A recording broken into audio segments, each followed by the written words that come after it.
When a plane polarized beam of light is incident on a Polaroid, the intensity of the transmitted light is given by I is equal to I naught cos square theta, where theta is the angle between the polarizing direction of the incident light, which is partially polarized, and the polarizing direction of the Polaroid.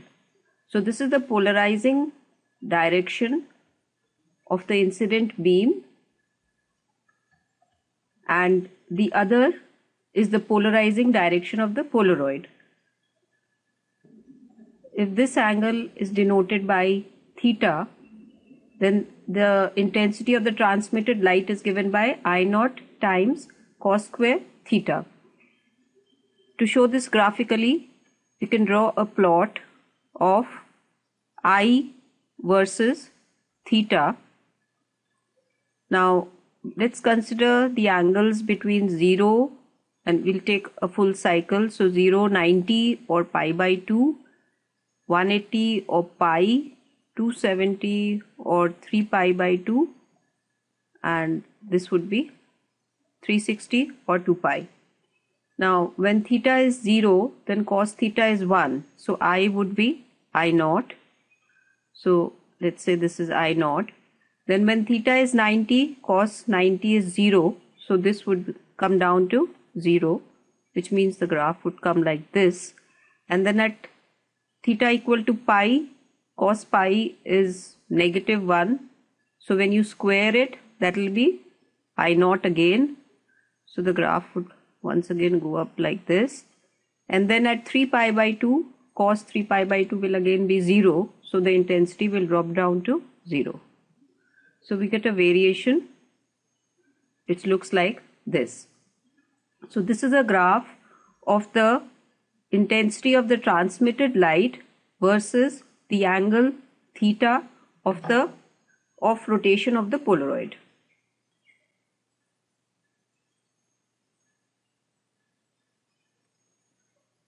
You can see from the graph over here that for 1 and 3 the intensity is the same, whereas for 2 and 4 the intensity is again the same.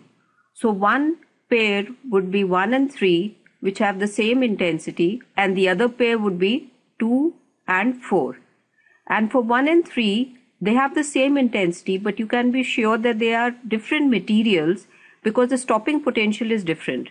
The stopping potential is higher for 1 than for 3, which means that the photoelectrons which are emitted are more energetic for 1 than 3. Similar argument can be given for 2 and 4, that 2 and 4 correspond to different materials, but the intensity is the same for both of them.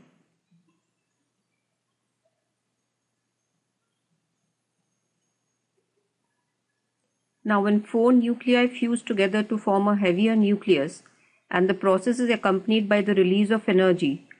So let's say these are 4 nuclei which are fusing together, and the total mass is 4m, and the mass of the heavier nucleus is m. Now m is going to be less than 4m if this is accompanied by the release of energy.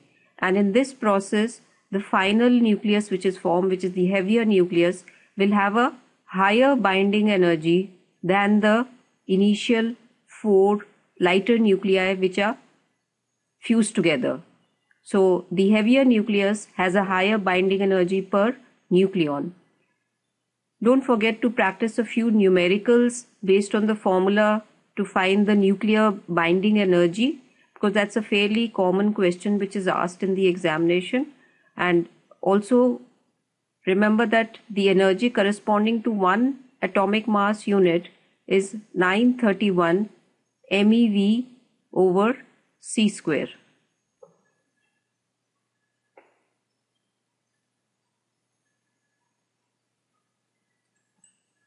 Since a Zener diode has an extremely high dopant density, the width of the depletion layer will be extremely small.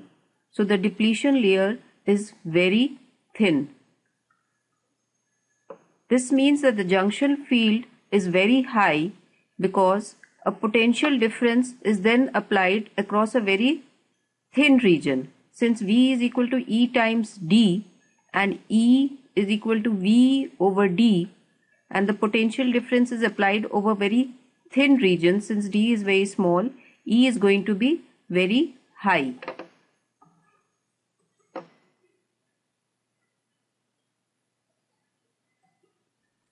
The energy of a stored capacitor can be written as E is equal to half CV square, or you can write this as E is equal to Q square over 2C. In this case, the graph shows that E and C are inversely proportional to each other, because as C increases, E decreases. The energy has a smaller value. So, which means that this would be the correct option and Q is constant. Had V been constant, then in that case, the graph for this would have looked like this. E and C would be directly proportional to each other, so you would get a straight line graph like this.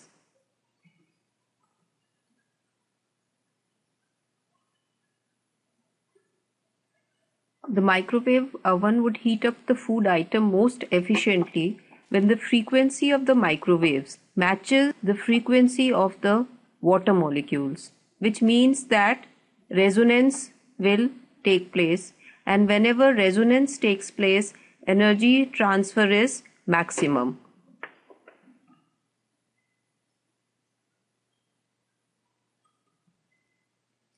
Here we need to use the Lensmaker's formula, which is given as 1 by F equals N2 by N1 minus 1 times 1 by R1 minus 1 by R2.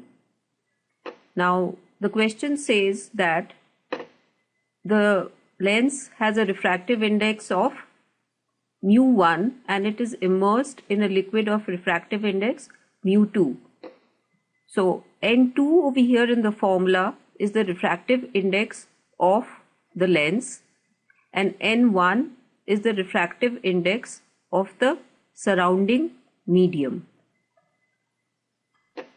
According to the question, in place of N2, which is the refractive index of the lens, we would put mu1, and this is mu2, the surrounding medium, times 1 by R1 minus 1 by R2.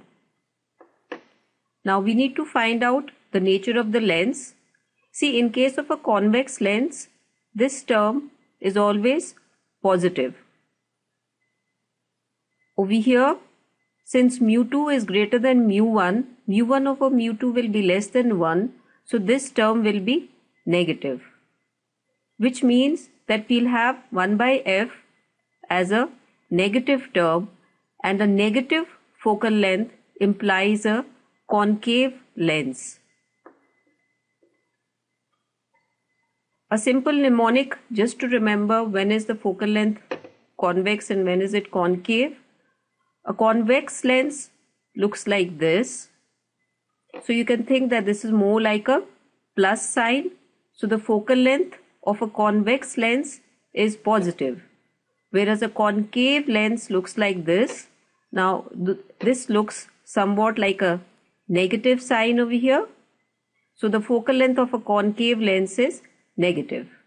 And while solving numericals, remember that for a convex lens, this is going to be positive, and for a concave lens, this is going to be negative. And the other thing you need to remember is this always adds up. I mean, you don't have 1 by R1 minus 1 by R2 and then this can't become 0. Solving questions always helps you prepare well for an exam. So do your course thoroughly and do as many questions as you can after that. Best of luck for your exams and do well.